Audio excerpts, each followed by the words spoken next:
여순 사건은 지난 1948년 여수에 주둔하던 14연대가 제주 4.3 항쟁 토벌을 거부하면서 시작됐는데요.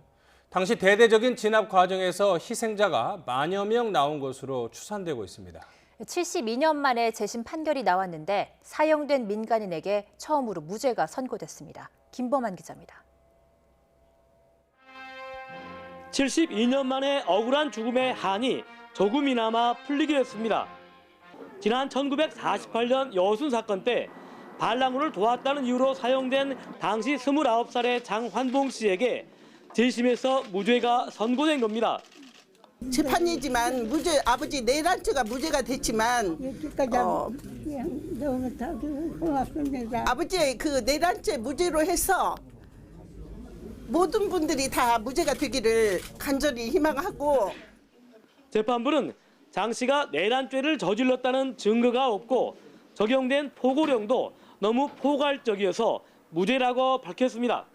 또 재판 과정이 기본적 인권을 보장해야 할 국가의 의무를 저버렸고 희생자의 명예회복을 위한 필요성이 절박해 무죄를 선고한다고 설명했습니다.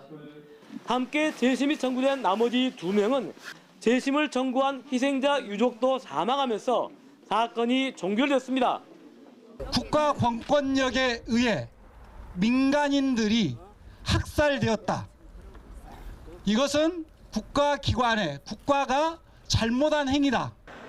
앞서 검찰은 장 씨 등이 내란죄와 포고령을 위반한 증거가 없다며 무죄를 구형했습니다. 과거사위원회의 조사 결과에 따라 유족들은 재심을 신청했고 대법원은 지난해 재심 개시 결정을 내렸습니다.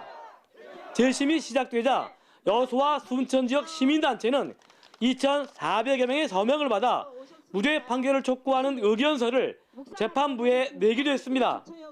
그때 당시 사망했던 다른 피해자들도 무죄 판결을 받을 수 있도록 재심 청구를 해야 할 거라고 생각합니다. 과거사위원회가 무리하게 연행돼 사형당했다고 파악한 여순 사건 피해 민간인은 430여 명. 무죄를 선고한 재판장은 사법부의 잘못을 통렬히 반성하며 주문 말미에는 울먹이느라 주문을 제대로 읽지 못하기도 했습니다. 그러면서 재판장은 특별법이 반드시 필요하다고 강조했습니다. 여순 사건 나머지 희생자의 집단 소송과 함께 실체적 진실을 규명하기 위한 특별법 제정 촉구 목소리가 더욱 커질 것으로 전망됩니다.